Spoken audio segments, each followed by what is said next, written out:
ये जो शाहीन थी इसका भी बहुत इंपॉर्टेंट रोल है इस पूरे दिल्ली ब्लास्ट में। इसका भी थोड़ा सा बैकग्राउंड बता देता हूँ। लखनऊ के केसर बाग से थी ये भी पढ़ने में बहुत तेज थी। यूपी स्टेट का medical entrance exam CPMT top किया था इसने। GSVM मेडिकल कॉलेज में गवर्नमेंट एम्प्लॉय बन गई थी ये। और जिस टाइम पे GSVM मेडिकल कॉलेज में गवर्नमेंट एम्प्लॉय थी, इसी टाइम पे ये एक इंडियन ओरिजिन के फॉरेन डॉक्टर के टच में आई थी। उसी के बाद से ये एकदम एंटी इंडिया हो गई थी और फिर ईयर 2013 में बिना किसी को बताए गवर्नमेंट जॉब छोड़ के गायब हो गई थी।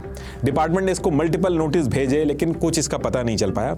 और इस टाइम पे इसने एक जफर नाम के आदमी से शादी भी की थी, 2 बच्चे भी हुए थे, लेकिन उसके बाद इसका डिवोर्स हो गया था। और फिर इसके बाद ये थाईलैंड गई, थाईलैंड से सऊदी गई, वहां फिर इसने मजमहा यूनिवर्सिटी में जॉब की। ये इसका प्रूफ है कि ये वहां पे जॉब कर रही थी। और फिर इसके बाद ये UAE में गई जहां पे जैश ए मोहम्मद के हैंडलर से मिली। यहां पे मीटिंग करने के बाद 3 बार ये पाकिस्तान गई। इसके लिंक्डइन में भी अगर आप देखोगे तो पाकिस्तान के कई सारे कनेक्शन ऐड है। इसके पास जो पासपोर्ट थे वो 3 अलग अलग एड्रेस पे पासपोर्ट बनवाए थे इसने। एक लखनऊ के एड्रेस पे, दूसरा कानपुर के एड्रेस पे और तीसरा इसने अपने भाई परवेज अंसारी के एड्रेस पे बनवा रखा था। तो ये सारा बैकग्राउंड था। इस सारी जगह से घूम के वापस इंडिया में आती है।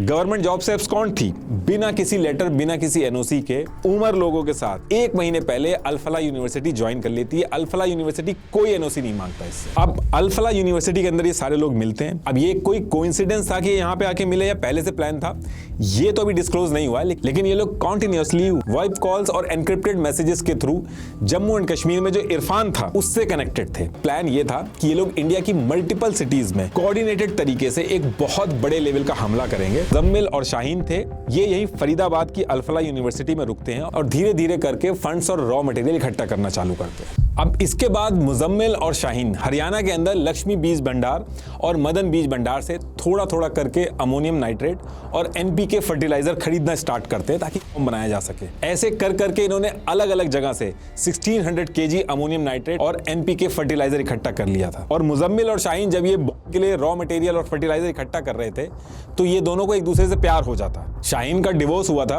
और 11 साल बड़ी थी, लेकिन सितंबर 2023 को मुजम्मिल और शाहीन अल-फलाह यूनिवर्सिटी के पास एक मस्जिद थी, वहां पर 6000 रुपए की मेहर की रकम देके शादी कर लेते हैं। शाहीन भी बहुत तेजी से फंड इकट्ठा करना चालू कर देती है। पहले चांदनी चौक के हवाला ऑपरेटर और मेवात के एक एजेंट के थ्रू 20 लाख रुपए इकट्ठे करती है और फिर एक NGO और मेडिकल वेलफेयर एसोसिएशन के नाम पे 20 लाख रुपए और क्राउड फंडिंग से इकट्ठे करती है। इस टाइम पे इनकी सारी चीजें तो पूरी होती जा रही थी as per plan. Side bombers की भी टीम बनानी थी इनको। टोटल इनका प्लान था कि 32 कार बना के हमला करना है अलग अलग सिटीज में। तो उसके लिए इनको कार्स भी चाहिए थी। तो टाइम टू टाइम ये लोग कार्स भी खरीदते थे और ऐसी कार्स खरीदते थे जिनके पहले से मल्टीपल ओनर्स हों। तो 25 सितंबर 2025 को मुजम्मिल और शाहीन इन्होंने फरीदाबाद के कार शोरूम से 10 लाख रुपए कैश देके एक कार खरीदी। ये शाहीन की कार डिलीवरी की फोटो है, सेकंड हैंड कार थी। बाकी इसके अलावा एक व्हाइट स्विफ्ट थी शाहीन के नाम पे, उसको भी इन्होंने ऑपरेशन के लिए फाइनल कर दिया था कि ऑपरेशन में यूज होगी। तो सुसाइड बॉम्बर की इस प्रॉब्लम को सॉल्व करने के लिए 8 अक्टूबर 2025 को जैश ए मोहम्मद ने पाकिस्तान में एक वुमेन विंग बनाई थी, जमात उल मोमिनात। इस विंग को मसूद अजहर की बहन सादिया अजहर चलाती थी। इसमें ये जो गरीब और फाइनेंशियली वीक फीमेल्स होती थी उनको लाके ब्रेन वॉश किया जाता था। फीमेल इनकी पहली प्रेफरेंस रहती थी सुसाइड बॉम्बर के केस में क्योंकि सिक्योरिटी इश्यूज कम होते थे। और ये जो जमात उल मोमिनात बनाया था इसकी एक ब्रांच इंडिया में भी स्टार्ट कर दी थी। इंडिया के अंदर शाहीन को इसका हेड बना दिया था। जब ये सारी चीजें चल रही थी तो